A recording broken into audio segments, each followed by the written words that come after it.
นั่งลงตู้ยี่เท่าไหร่เอาพี่น้องเนาะก่อนอื่นกันเดี๋ยวสิให้เบาคำล่าขอบุญขอบคุณทั้งเอื้อยทั้งพังไทยเด้อเลยคอยเบิ่งชื่อเพิ่นบ่ได้เดี๋ยวนี้มันสลับทางเพจบ่ได้เด้มันอยู่เพิ่นสิติดต่อมาทางเพจ Facebook โดยเพิ่นฝากเงินมาน่ะ 3,000แล้วหักออกก็90 บาทเหลือ 2,900 เนาะ 2,900 เฮาซื้อเบิดน่ะล้าน 330,000ก็ประมาณ 2,000เหลือเงินน่ะประมาณ900เหลือเงิน900ไว้เฮาซื้อไว้รอบหน้าเนาะไปเฮามารอบหน้าเฮาจังสิซื้อพวกไข่กกไข่ไก่น้ำมาให้เป็นติ๊บข้าวยังเลยเนาะแม่นบ่ดีใจบ่นี่ดีใจได้ยังล่ะได้เครื่องยังเครื่องครัวโอ้แม่นโดยเจ้าในนี่นะเจ้าดีใจได้ยังที่สุดน่ะได้อยู่คุบเบิ้ลเลยอยู่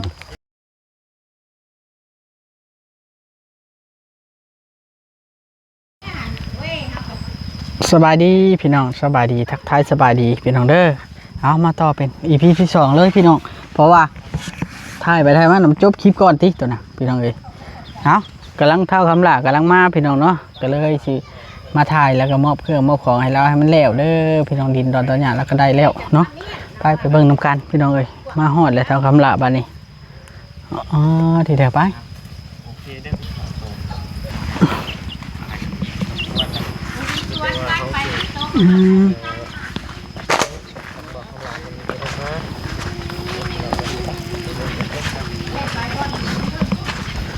คือเบามดใช่ว่าสบายดีดุกหล่ะน้อยสบายดีดุกหล่ะเป็นอยู่บ่ล่ะโอ้ยมาอีกมาเอาขนมไว้บ่2คนนะสบายดีพี่ชายดิโอ้คือตุ้ยแถวบ้านนี่ตัดผมบ่เลยอ้าวมาพี่มารถมาถ่ายรถที่กันนะมาชนผมเลยดีเลยมาน้องเพชรหนุ่มมาแล้ว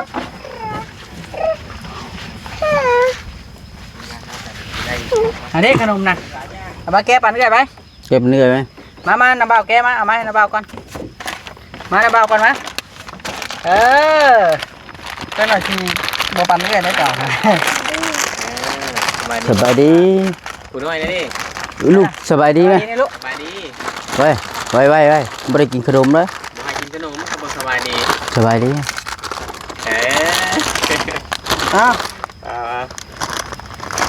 เอาเรื่อยนี่ฮะ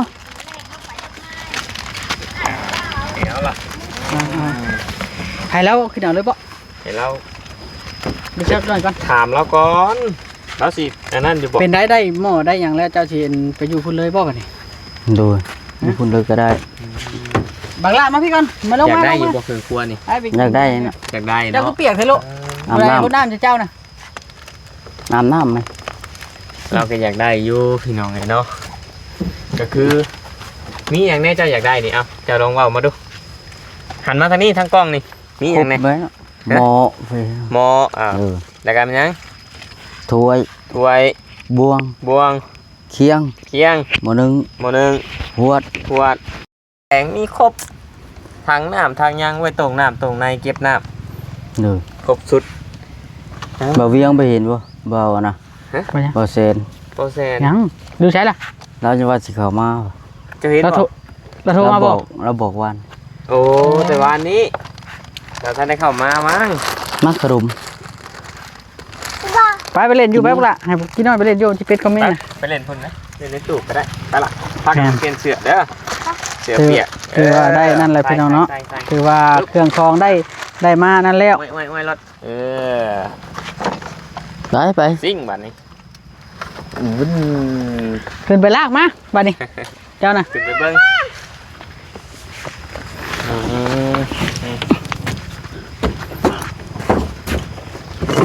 พอยไม่พอยมันยังน่ะ1บ่หม้อหนึ่งหม้อแกงหม้อแดงหม้อง่ายของก็มี เอาแล้ว ของก็มีบุคคาคิดเลยว่าเจ้าจะได้ของ มาชุดมาพี่ชุดมาเดี๋ยวโจ๊กเอาปงไว้นี่บ่ถ่ายรูปเด้ขอถ่ายรูป กงไว้นี่ก่อนแล้วนี่จกของนี่ มีอย่างแน่บ่แพทย์พี่ชุดดูเจ้านะ จุก ให้แล้วนะจกของ จกออกมาเจ้านะ เด้อสิจุ ว่าก มี เด้ อ อย่าง แน่ของที่เจ้าอยากได้น่ะมันมี มาแล้ว เนาะพี่น้องเอ้ยวางลงก้อนหน่อยพอยน่ะ ให้ ไม่ยั้งนะไม่ยั้งนะ ไม่พอยอันนี้ โคก โคก โคก บ่จักหดโคก อันนี้ไม่พอย พอวาง เบื่อเย็น อันนี้ เที่ยว หั ไอ้ ว บอลดิ ปวด บอลคือกันกับบ่าวบอสเนาะเจ้าเนาะ ปวดอันนี้โม อันนี้โอ ฮะ โอ โอ้นี่เนาะ เด้อโอ โอลิ ยาง ไว้ไม่ยั้งนะ อันนี้ซุป บ่วง ยาง บ่วงบ่ยาง ฮะอยู่นอกยาง นี่สีตั้งอย่างสีได้หนึ่งเข่าเนาะ แม่นบ่ ไอ้สิบ่ เอามา เด้อ นี่หยังไงไม่ยั้งนะ ของ ข่อยไว้ ของไม้ เจ้างมป่างมหยังเด้ ของไม่ ลืม ไผ่ไม่ไล่ ลืมแต่ติ๊บเข่าอะไรไปฮะ เอ้า ไม่ยั้งนะ จอกยาง คักบ่นี่ เด้อ ได้อยู่บ่ไปนี่ เด้อ ไปกินน้ำเย็นเนาะ เด้อ จอกยาง อันนี้ผ้า อี เอา โต้ เอาบ่ผ้านี่ เอา ไว้ทางป้าดิ เด้อ ฮะเด้ข้าวของแท้ได้หัวตัดเอาได้นี่ โอ้ของแท้เด็กของแท้พันเข่าเพียงนี่มาอึ๊บ ไม่ยั้งนี่ ซาก โอ้แม่ล่างบ่มาอยู่อุ้ยเบาเท่าได้ฮะ เป็นแม่ล่าง ติดแต่เบาโนไม่ยั้งน่ะ กระปอกยาง เอาไปยั้งล่ะ ไว้ใส่เกลือเป็นนัว นั่นแล้ว เป็นนัวข้าวคั่ว พริก เผ็ดเนาะ เด้อ คัก อย่าพาเรือไปทางอื่นเนาะ แม่โอ้มีอย่างอีกเนี่ยนี่สิ่งที่เจ้าอยากได้นะยังขาดเดือยังมาได้เลยฉาก ยังแน่ จกมา เจ้ามา ถ้วย ถ้วยยังนี่เขาเอิ้นว่า ถ้วยน้อย ถ้วยน้อยถ้วยใหญ่นี่ ถือไงอ๋อได้ทั้งถื สองคนหนึ่งคอยชื่ออันละชี่ก็กินผู้ละสอง ยางกระชามยาง กระชามน้อย สามน้อย อันนึงไว้มากอันนึงไว้มากเขาอันนึงเดี๋ยวไว้ยังไว้รับงัวเปล่า โดย ว่าได้จองได้ตะดิววะ ตะลิวกับบุงจอง ของแท้เลยนี่ ไปเป็นคนรับงัวได้ไหม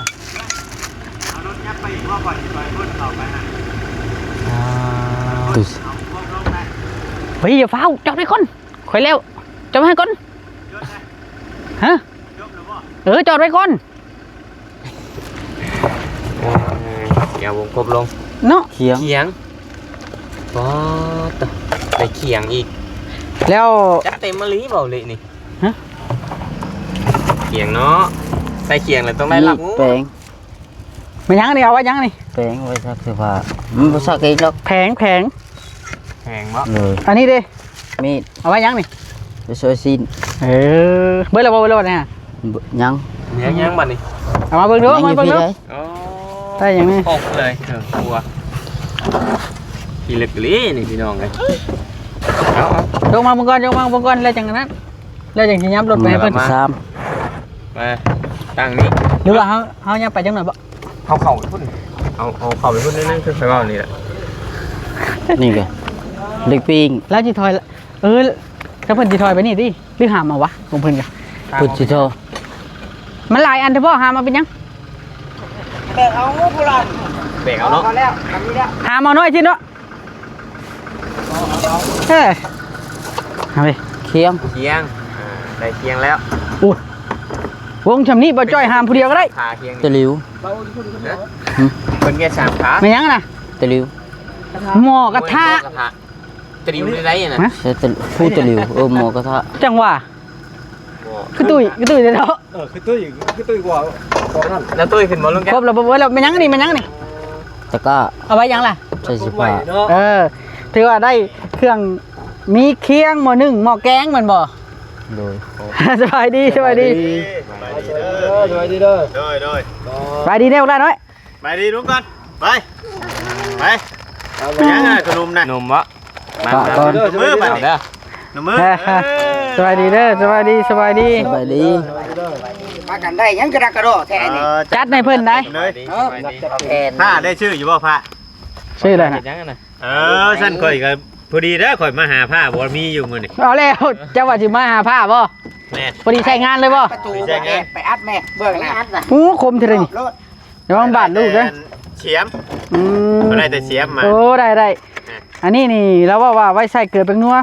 กระชามไว้ใส่ลาบงัว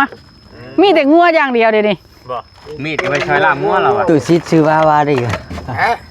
ลาบงัวบ่ เลย เบาเลี้ยง ให้ชื่อว่า บ่เวียกเหรอ บ่ลี่เฮงน้อยใจอยู่ บ่ได้กินบ่ บ่ได้ยินลาบงัว พอดีเนาะการสิลงเดินเนาะ ส่งผมตัดเป็นผมไว้คักเนาะ แม่น เอานอกก็เข้า มันยังมาเอ้า สวัสดี บ่จ้อยแต่ข้าได้ขี่รถใหญ่ออกมาคู่มือนี่แล้วบ่ลึงไผ ข่าวได้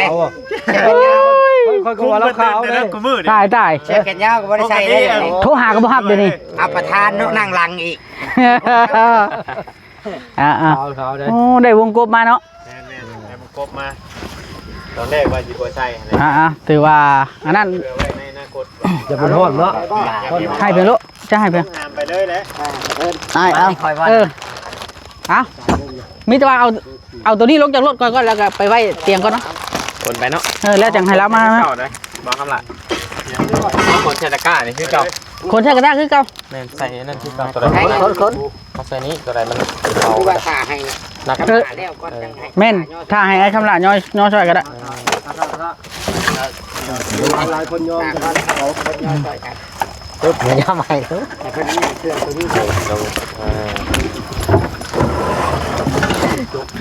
เอาลงข้างในอ่ะใส่ใน เฮาได้ไม่กวด ใส่ ฉัน นี้ พลอยมันเพียงเป็นไม้กวดถือเอาพวกหลานหน่อย บางลาเสือว่ะปั้น ที่หนึ่งข่าวงามกินเองว่าบาทนี่ ชงชัยอยู่เพิ่นว่าบ่มีข้าวเด้อเพิ่นว่าน่ะ เข้าบาทนี่ เฮ็ดได้ฉันจะได้กินบ้าน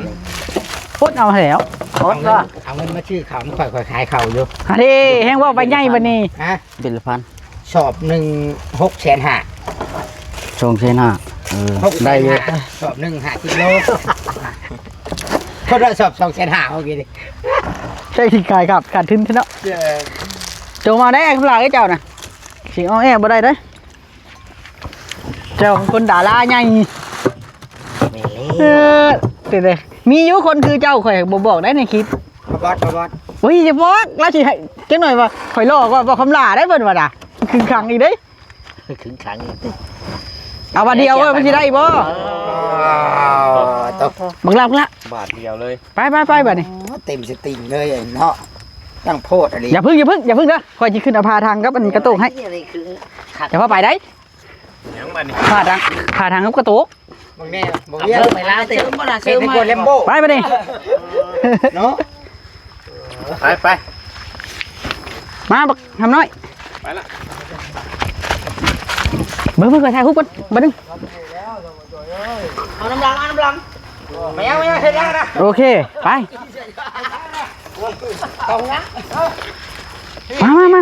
มาไป มา เบาลิทำตามสัญญาเด้อพี่น้อง ครับพี่น้องเดี๋ยวผมฟังเสียงก่อนเอาละ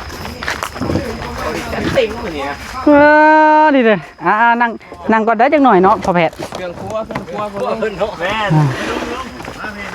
เครื่องครัว นั่งก่อนเจ้านะ แล้วว่าไปจูบมันนั่นก่อน มะพร้าวแล้วนั่งขอบคุณเพิ่นก่อนต้องเอาเป็นเคสไปเนาะเอาเป็นงานไปมันจังละเอียด เราจะกลับไปเฮ็ดนั่นต่อ แน่นถือว่าได้ตามระเบียบแล้วเด้อพี่น้องนี่ก็คืออย่างนี้ ต่อคำละ เบาคำละ น่าจะได้เรายังอายุหน่อยพระเจ้า ก็เอิ้นแล้วอ้ายแน่ ให้เกียรติแล้วบ่ อันเป้าเอามายัง จะได้ยัง อันนี้นี่ชื่อมาให้เจ้าไว้ใช้ชีวิตอยู่พุ่นเด้อบัดนี้เด้อแล้วแต่เจ้าตัดสินใจเด้อเนาะพอน้องแพทย์ สูบแล้วนี่เราใส่รถไถแกไปประมาณ2รถเราเกียร์กับนี่ประมาณนั้นแหละเนาะ โอ้แล้วแต่แล้วดอกตัวน่ะ ประมาณ มาขึ้นมาก่อนบางดาน้อยนั่งนี่โอ้ยเอาเรานั่งพันยืนครับนั่งลงมาละ นั่งลง ตู้ยี่เท่าไหร่ฮะเอาพี่น้องเนาะก่อนอื่นกันเดี๋ยวสิให้เบาคำลาขอบุญขอบคุณทั้งเอื้อยทั้งพังไทยเด้อ เลย ก็ชื่อจะได้ คอยเบิ่งชื่อเพิ่นบ่ได้เดี๋ยวนี้ มันสลับทางเพจบ่ได้เด้มันอยู่เพิ่นสิติดต่อมาทางเพจ Facebook โดยเพิ่นฝากเงินมาน่ะ 3,000แล้วหักออกก็90 บาท โดย เหลือ 2,900 เนาะ โดย 2,900เฮาซื้อเบิดน่ะ1,330,000ก็ประมาณ 2,000เหลือเงินน่ะประมาณ900 โอ้ โดย เหลือเงิน900ไว้เฮาซื้อไปรอบหน้าเดี๋ยว เนาะ แม่ ไปเฮามารอบหน้าเฮาจังสิซื้อพวกไข่กกไข่ไก่น้ำมาให้ ไก่เป็นติ๊บข้าว น้อย ยังเลยเนาะ แม่นบ่ ติ๊บข้าวอยู่ ดีใจบ่นี่ โดย ดีใจได้หยังล่ะ ได้เครื่อง เครื่องหยัง เครื่องครัว โอ้แม่น โดย เจ้าในนี่นะเจ้าดีใจได้หยังที่สุดน่ะ ได้อยู่คุบเบิดเลยอยู่นี่ โคกนี่จะพื้นบ่ได้โคก คุบกับพื้นได้เลย ก็จะป่า อื้อหือ ได้กับผ้ากับพื้นบ่ เลย ผ้าก็ได้ เนาะ หยังก็ได้ เออ ผ้าก็ไว้ใส่งาน ครบสุด แม่นให้เจ้าตั้งใจว่านี่มีผู้ช่วยแบบนี้ก็ย้ำอีกทีได้ถึงว่าสิมีผู้ช่วยแบบนี้เฮาสิมาดบ่ได้ได้ โดย แบบบ่จ้อยมาแบบนี้ คือพอแพทย์บ่ได้ เจ้าสิมาดใส่ดาวบ่นี่ มามาดแล้ว อ่าน เอาสะเบือต้นสะเบือปลายอะ มือปลาย บ่ให้มาดเนาะ แม่น เอาก่อนอื่นกันยกมือขึ้นได้ป่ะนี่ แม่น แล้วเลย บ่แม่นแล้วล่ะในใดเนาะ จะได้น่ะ ก็สิทาย ขอบบุญขอบคุณ ขอบคุณ เอื้อยใจดี จะดี ทางพังไทย ทางฝั่งไทย ที่ซื้อเครื่องครัวให้น้องนุ่ง ซื้อเครื่องครัวให้น้องนุ่ง ขอให้เพิ่นอยู่ดีมีแห้ง ขอให้เพิ่นอยู่ดีมีแห้ง ปรารถนาสิ่งใดขอให้ได้สิ่งนั้น ปรารถาสิ่งใดขอให้ได้สิ่งนั้น ให้ถึงเลข6โตว ถูกเลข6ตัว ให้รวย6ล้าน ให้รวย6ล้าน ให้มาชำนี้ ให้มาสับนี้ กลับคืนไปตื้อเท่าพันเท่า กับพื้นตื้อเท่าพันเต้า สาธุ สาธุ เอาเจ้าก็ต้องตั้งใจเป็นคนดี พอเพชรรถรถกัน โอ้ยมีแต่คนใหญ่บักเต๋ดออ่าถือว่ามีแต่ว่าตั้งใจไว้ข่อยมามื้อหน้าข่อยสิซื้อมาเพิ่มเติมอีกเพราะว่าเงินน้ำเรือกัน900เงินนั้นเงินส่วนที่เพิ่นฝากมาอันนี้เขาต้องชี้แจงให้เบิดทั้งเพจทั้งอีหยังได้พี่น้องเอ้ยเนาะทั้งเพจทั้งอีหยังก็ให้ครบให้สูตรในตัวนี้พี่น้องเอ้ยเนาะ โดย เพราะว่าเขาต้องชัดเจน แม่ เนาะพ่อน้องแพทย์เขาต้องชัดเจนถ้า FC แบบว่าอยากเบิ่งอันคลิปเต็มหรือว่าอีหยังหั่นน่ะต้องเบิ่ง YouTube เนาะแม่นบ่ โดย เบ้าเด้อฝากติดตามเบ้าโอลิในเด้อไหม โดยฝากติดตามเบาลิเด้อ พอแผ่นน้อยพร้อม บ่แพนน้อยพ จะ ร้อ เอา ม ไปในตี้ บ่จอยพร้อม จอย บ้ายังไง บ่จอย เอาเลยอันนี้ดิ บ่พอเพชร คอยดิ ลืมอยากลืม โอ้ยข่อยชื่อเครื่องมาให้จุ่มมือลืมข่อยช้ำน้อยใจเด้ดิ เบาลิ เบาลิเราซื้อแล้วเด้อ เบ้าโอลิข่อยน่ะเด้อข่อยผู้ชื่อเตียงข่อยผู้ชื่อเตียงมาเจ้านี่แหละเจ้าน่ะคือเบ้ามอดเจ้าชื่อได้บ่เบ้ามอด ชื่อได้ คือกันบอกกับเจ้าฮะ บ่คือคล้ายอยู่ คล้ายๆอยู่ ดู อีกให้เจ้านะ ไผหลอกกว่ากันเนาะ คอยได้รอ เอาแล้วนะ มาพอแกง ถือว่าได้เครื่องครบแล้วพี่น้องบัดนี้เขาสามารถดังไพ่แล้วก็ต้มมีกินได้เลยบัดนี้หม้อมีเด้เคียงมี ต้องมีแบบคำลาบ่ แม่น โอ้ ต้มได้ เราให้ต้มอยู่ เพราะว่ามื้อเช้านี้เราไปไอ้นั่นผู้ได้ผู้หาเรา ไปดำนาบ่ บ่ เราไปกวดเลินไหมเนาะดีใจที่ดินไหมเบาลิถามแล้วดูความรู้สึกดีใจได้ จะ ดิน ดี ไหม ใจว่าได้ที่ดินไหม โดย แล้วจะเว้าไปได้วันนี้ดีใจแล้วนะ ให้ครบผู้กบใจผู้ใหญ่เพิ่น จะคนล่ะ 6คน ทุกคน โดย ขอบใจทีมงานพร้อมเด้อ โดย เจ้าต้องขอบใจทีมงานเบิร์ดทุกคนที่เข้ามาถ่าย แล้วก็ขอบใจ FC ผู้เพิ่นติดตาม โดย คันถึงว่าเพิ่นสิบ่ได้ออกเงินก็ตาม แต่ว่าคันเพิ่นบ่เบิ่งนี่สร้างเจ้าสิมีผู้ซอยค่ะเนาะ แม่ เพราะว่าผู้ใหญ่ก็บ่เห็นเงินเพิ่นบ่เบิ่งให้แบบว่าคันยอดวิวขึ้นเนี่ยล่ะแม่นแบบว่า ผู้ใหญ่เพิ่นเห็นหลาย แม่เพิ่นก็ติดตามให้กำลังใจเด้ แม่น กำลังใจสำคัญที่สุดเด้อพี่น้อง แม่น ที่เขา ใน ถ่ายท ในคลิปนี้นี่ที่ขาดบ่ได้ก็คือไอ้ทางฝั่งไทยคือว่าแหละต้องให้เครดิตเพิ่นก็คือเพิ่นได้ฝากเงินมาแต่โดนเติบแล้วตั้งแต่มือเบาลีเข้ามาถ่ายตั้งแต่แรกๆพุ่นละ ำ เพิ่นฝากมา 3,000 เนาะบ่จ่อยเนาะ แม่น แล้วก็พันละ30เนาะ แม่น เพิ่นบ่ได้นั่นบ่ เพิ่นบอกอยู่แต่ว่าค่อยเข้าเพจค่อยบ่ได้ โทรศัพท์บัดเครื่องนี้มาถ่ายคลิป แม่นคือมันสลับเพจบ่ได้มันสัญญาณน่ะนะ อ๋อ ค่อนข้างจะนั้นทางบ่ได้แคปไว้เด้เนาะแต่ว่าเพิ่นก็สิฮู้อยู่ดอก ที่แรกนะคือว่าสิเอาเงินพวกนี้นะไว้ซื้ออันข้าวซื้อนะบอกเพิ่นนะย่านตัวนี้มันบ่ทันได้อันน้องทางน้องเพิ่นนี่ยังบ่ได้ดินเด้ตอนน่ะ โดย ก็เลยคือว่าบ่ทันซื้อแต่ว่าน้องเพิ่นได้ดินแล้วเฮาก็ซื้อมาเลยบัดนี้หั่นนะ ซื้อมาไว้ให้เนาะ ซื้อมาไว้ ทีม แล้วมันก็ละลายแผนกทีมงานเฮาก็สิน่าสิซื้อช่วยกันซื้อตัวผู้นั้นได้นี่ผู้นี้ได้นะ โดย มีแต่ว่าให้สามัคคีกันไว้ทั้งทีมงานเนาะบ่ว่าน้อยใหญ่เฒ่าแก่แนวโฮมก็ต้องสามัคคีกัน คือว่าจ้อยนี่ว่าเรารอนี่ก็ สามัคคีกันได้ป่ะจอย แม่นบ่ว่าจ้อย เห็นว่ารอกันได้ เจ้าเปิดคลิปมานี่ได้จักนาทีแล้วของเจ้าน่ะ กองข่อยนะ18 นาทีละ ถือว่าอันนั้นแล้วเนาะ โดย เอาบานี้ คอยได้ฉัน จังใดก็โอเคได้บานี้คอยขอตัวได้ โดย มีแต่ว่าเจ้าเก็บเครื่องเก็บของเจ้าเด้อ โดยคอยสิถ่าย โอ แล้ว เค เขา เอาจังใดก็อยู่ดีไม่แห้งพี่น้องสบายดีสบายดี สวัสดีพี่น้องเนาะ เอาไปคอยสิถ่าย